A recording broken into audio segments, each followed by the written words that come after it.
అస్సలాము అలైకుం వరహ్మతుల్లాహి వబరకాతుహు. మహాప్రవక్త సల్లల్లాహు అలైహి వసల్లం వారి జీవిత చరిత్రలో అబ్దుల్ ముతల్లిబ్ కి సంబంధించి చాలా విషయాలు మనం వింటూ వచ్చాము. అబ్దుల్ ముతల్లిబ్ కి సంబంధించి రెండవ సంఘటన ఏనుగుల సంఘటన. ఏనుగుల సంఘటన ఏమిటి? మహాప్రవక్త సల్లల్లాహు అలైహి వసల్లం వారు పుట్టక 50 రోజుల ముందు ఈ సంఘటన జరిగింది.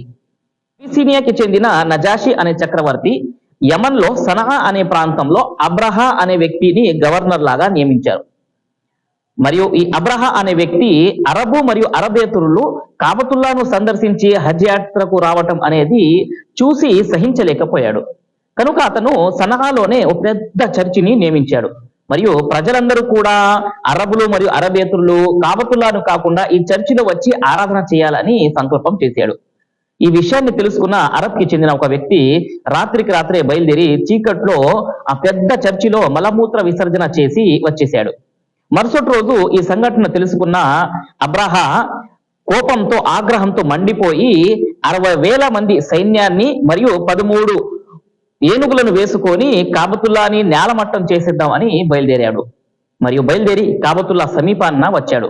సమీపంలో వచ్చి సైన్యాన్ని మరియు ఏనుగులను సిద్ధం చేసి కాబతుల్లాపై దాడి చేయండి అని ఆజ్ఞాపిస్తూ ఉంటే ఏనుగులు మరియు సైన్యము ఒక్క అడుగు కూడా ముందుకు కదలలేకపోయాయి.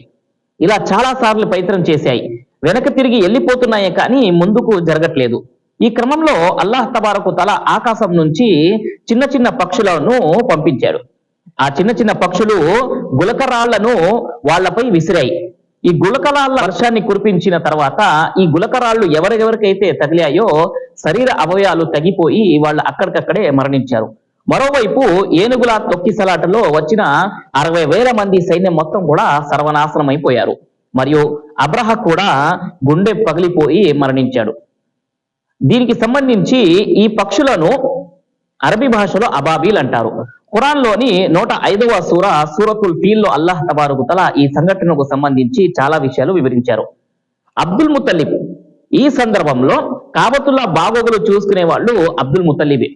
మరియు ఈ సైన్యాన్ని చూసి అబ్దుల్ ముతల్లిబ్ కాబతుల్లా వద్దకు వచ్చి ఇది అల్లాహ్ గృహము, అల్లాహే కాపాడుకుంటాడు అని చెప్పి కొండ లోయల్లో ప్రాణాలను కాపాడుకుంటూ పారిపోయారు.